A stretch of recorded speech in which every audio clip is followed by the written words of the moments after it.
Salut. Donc si vous n'avez pas vu la précédente vidéo, je montrais l'implantation de mon futur abri-tunnel, donc qui fera 4 mètres de large sur 12 mètres de long, avec une structure à tube. Là dans cette vidéo, c'est la suite, je vous montre comment je monte la structure. Donc les arceaux, ils sont composés, c'est une serre à pied droit, donc les arceaux ils sont composés en 3 morceaux, 2 morceaux à pied droit et un troisième qui vient se mettre au milieu. Donc là on commence par monter 2 arceaux d'un côté. Une fois qu'ils seront montés, je vous explique pourquoi. Donc pour les monter, pas de problème, il faut les emboîter l'un dans l'autre et les emboîter dans les croix. Donc voilà, j'ai posé mes 2 premiers arceaux. Je vous ai dit que ça posait pas de problème particulier, mais là je viens de m'apercevoir d'un inconvénient de faire la tranchée avant, c'est qu'en forçant un peu, à un moment l'arceau m'a lâché des mains et du coup j'ai la croix qui a complètement défoncé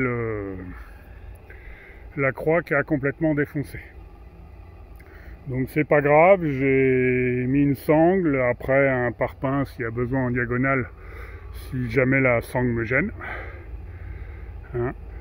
Donc pourquoi je vous disais qu'on commençait par les 2 premiers arceaux, donc ceux-là, et pareil ceux de l'autre côté, tout simplement parce que sur les arceaux,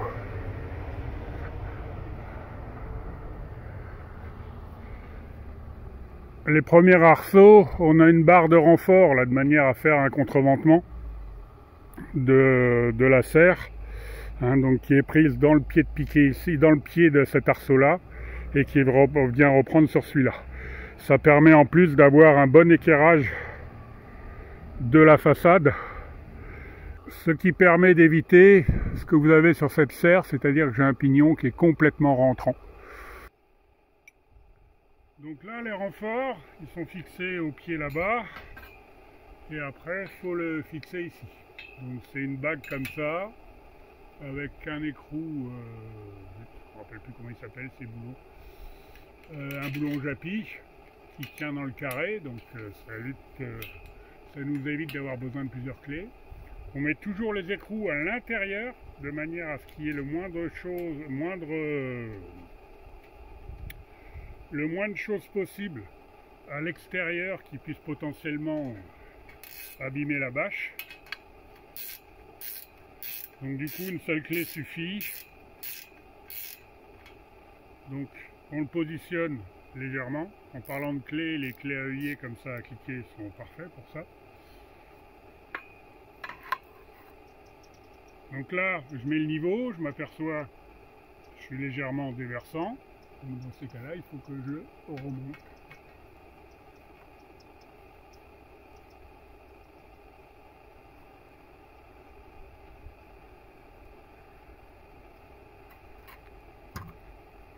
Ok, et une fois que c'est bon, on serre l'ensemble et on vérifie une fois que c'est serré. Voilà. Donc voilà, les premiers arceaux sont posés avec les pieds, la façade est bien verticale et pour le haut, c'est la barre filante qui permettra de régler d'un côté ou de l'autre. Bon nous voilà déjà vendredi de retour sur le chantier. J'ai malheureusement pas pu profiter de la belle journée d'hier pour continuer. Donc tant pis, on continue dans le brouillard. Mais le fait de faire une pause, c'est pas plus mal. Ça m'a permis de penser à ce que je n'avais pas repéré le milieu de mes arceaux. Donc les arceaux sont en 3 morceaux. Les 2 font la même taille. Donc ce que je fais pour faciliter, plutôt que prendre la mesure complète de l'arceau, je prends le milieu du tronçon central.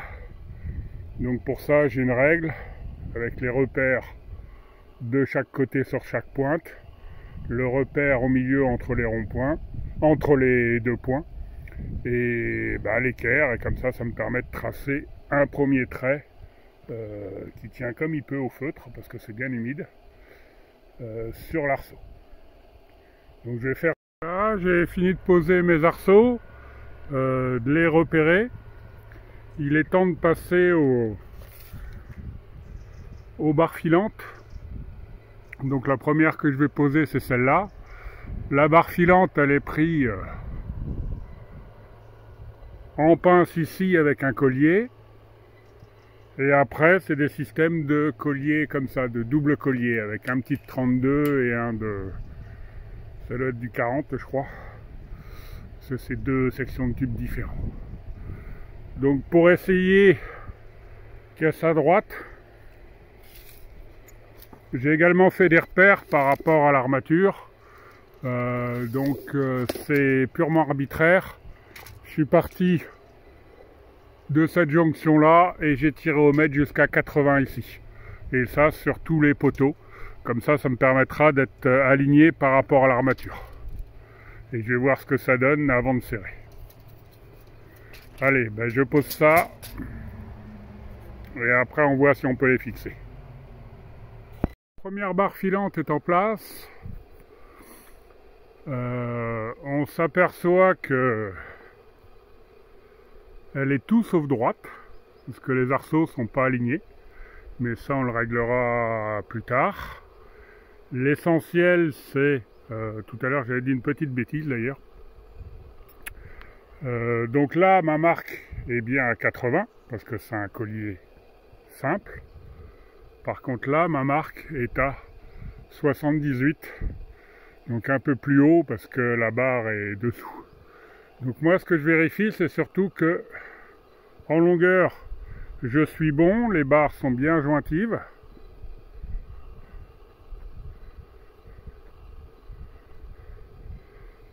Et que une fois la barre posée, j'ai bien gardé la verticalité de mes deux poteaux de pignon. Les autres arceaux sont pas forcément verticaux, mais ça j'attends d'avoir posé l'ensemble des barres filantes pour corriger. Parce que là on voit qu'on fait encore une sacrée vague, même si en soi ça dérange pas. Au niveau de ces liaisons, maintenant qu'on a la bonne longueur, on va mettre une vis autoforeuse ici, de manière à solidariser complètement la barre, que la barre fasse qu'un seul tenant. Donc ça je le ferai quand j'aurai fini l'autre côté, je vous reprendrai à ce moment-là. Donc là je vais poser l'autre côté, et la deuxième barre filante, et après on verra comment on met les vis autoforeuses. 3 barres filantes sont en place, donc les deux latérales plus la fêtière. Donc là je les ai pas encore vissées, mais la longueur c'est bon. Ce que j'ai fait par contre, comme pour ceux qui n'avaient pas vu la première vidéo, pour me faciliter la vie, j'avais fait les tranchées avant, et le problème c'est que là j'avais explosé. Là j'avais commencé à bouger. Donc qu'est-ce que j'ai fait? J'ai retendu un cordeau de l'autre côté, de manière à ce que tous les pieds soient bien alignés. Et après,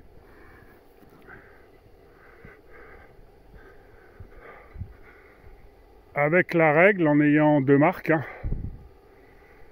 donc elles sont là, et après à l'équerre sur l'extérieur,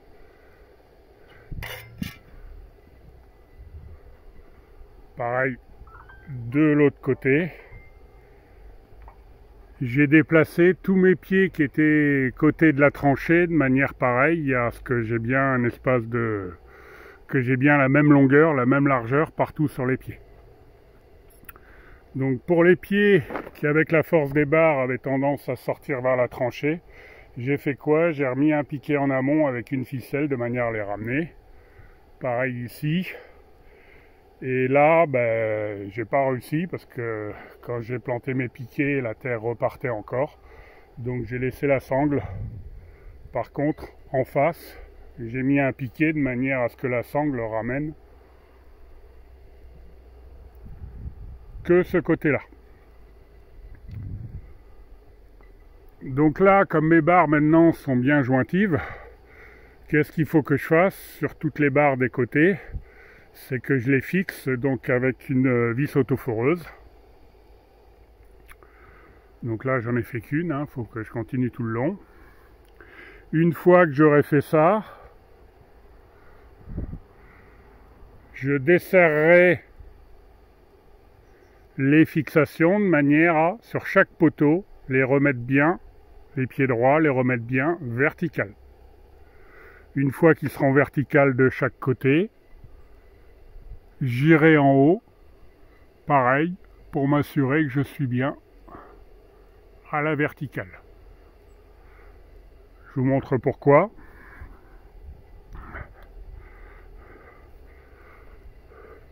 Parce qu'autant vous avez certains poteaux, comme celui-là, qui sont à peu près droits, autant vous avez certains poteaux, celui-là pas trop, voilà, celui-là c'est flagrant, on le voit bien, hein, il est mal emboîté et du coup il fait un espèce de S. Donc c'est la fixation dans les 3 barres filantes qui vous permet effectivement d'avoir des arceaux qui sont parallèles.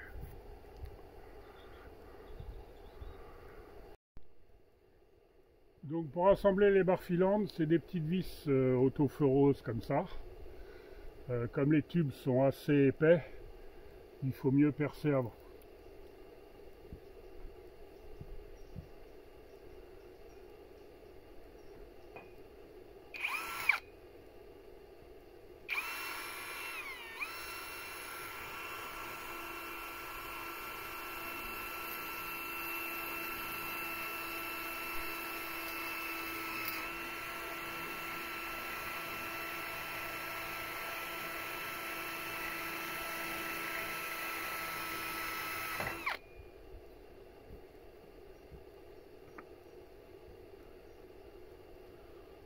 Donc c'est des petits forets, donc il faut faire attention de ne pas trop appuyer parce qu'autrement on les casse. Je pourrais avoir aussi du W40 pour lubrifier un peu, mais ça le fait. Et après, ben, je lisse. Non, là ça lisse.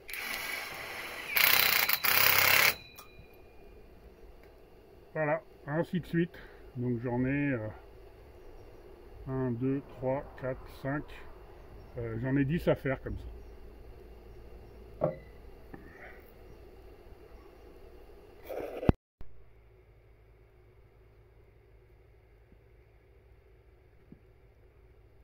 Donc maintenant que les 2 barres filantes latérales sont fixées, que tous les colliers sont desserrés, je peux m'occuper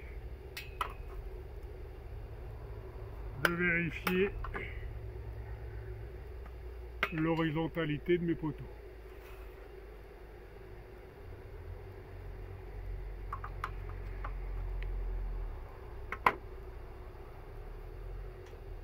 Donc je resserre.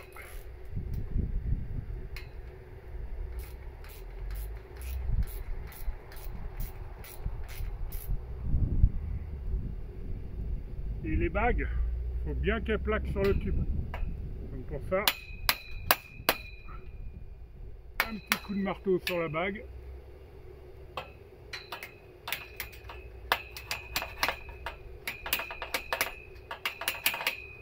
On vérifie qu'on est bien revenu à sa marque.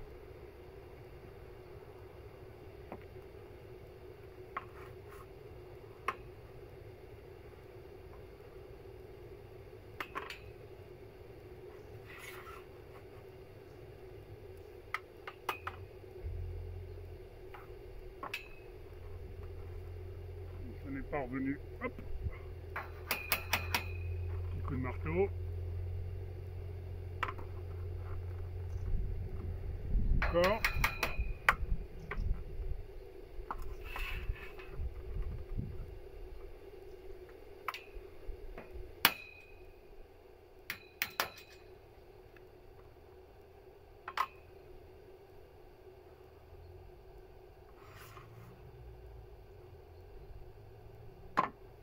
Et là, on peut serrer.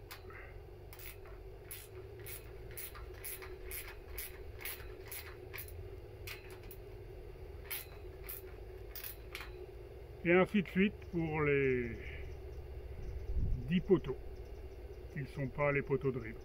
Et une fois qu'on a fini, on vérifie qu'en extrémité, on est bien toujours d'aplomb. Après, il y aura le haut, mais ça, je ne sais pas si j'aurai le temps de vous le présenter ce soir. Mais en tout cas, le mécano avance tranquillement. Donc là, j'ai commencé fini de bien serrer toutes mes barres filantes basses, les deux. Et là, je m'attaque à la barre filante qui fait la faîtière. Donc, avant de serrer, il faut que je m'assure que les arceaux soient bien verticaux. Donc là, celui-là il a été repris. Celui-là il a été repris. Et là, celui-là, il n'a pas été repris. Celui-là non plus, et on voit bien qu'on a un bon dévers en haut. Donc pour ce faire, je fais quoi? Ben, je pose une règle en appui contre mes deux poteaux. Et au fil à plomb, je vérifie que je suis sur la règle. Comme c'est desserré là, vous avez possibilité de le bouger pour l'amener bien à l'aplomb.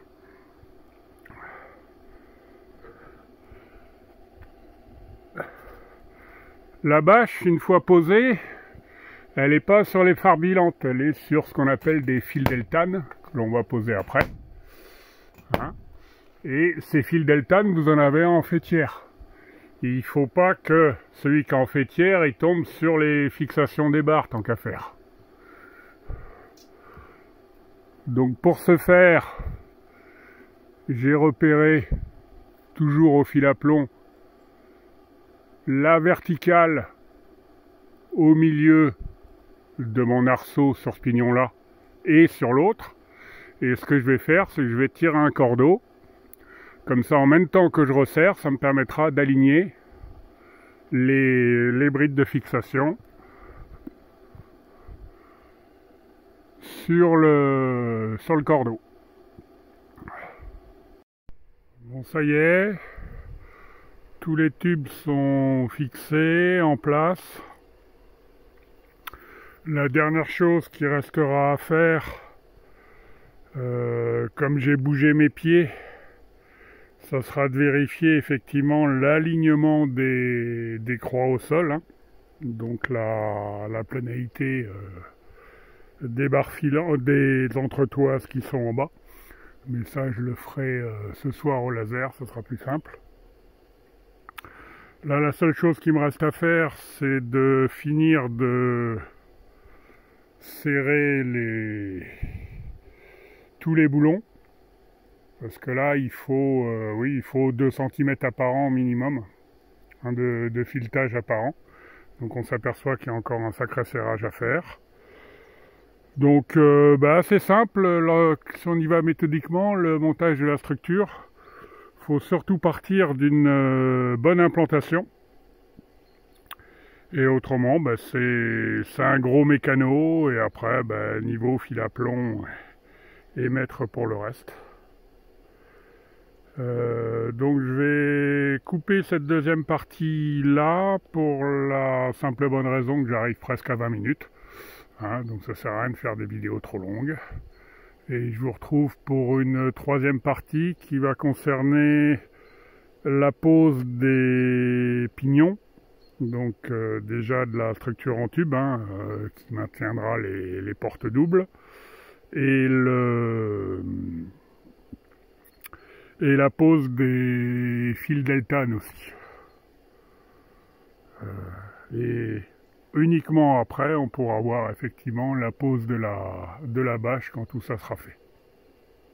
La serre que je vous ai montré, tout était monté, en définitive les barres filantes étaient prises par des crochets. Hein. Mais il y a un autre système de serre, c'est ce qu'on verra sur le grand abri qui me reste à monter, là, la 8 par 10 là. en gros tubes. Autrement, c'est des entretoises comme ça qui se mettent avec un T pour enfiler les barres filantes. Donc là, il y a moins de réglages à faire sur la hauteur, etc. parce que c'est la longueur des tubes qui donne. Mais comme la structure est plus rigide, c'est pas forcément plus facile. Donc voilà, une petite journée pour monter la structure, si je mets le temps passé bout à bout. Parce que bon, elle fait 12 mètres de long, donc ça prend quand même un certain temps. Allez, à la prochaine, je vous dis à la prochaine vidéo sur la suite du montage et Kenavo.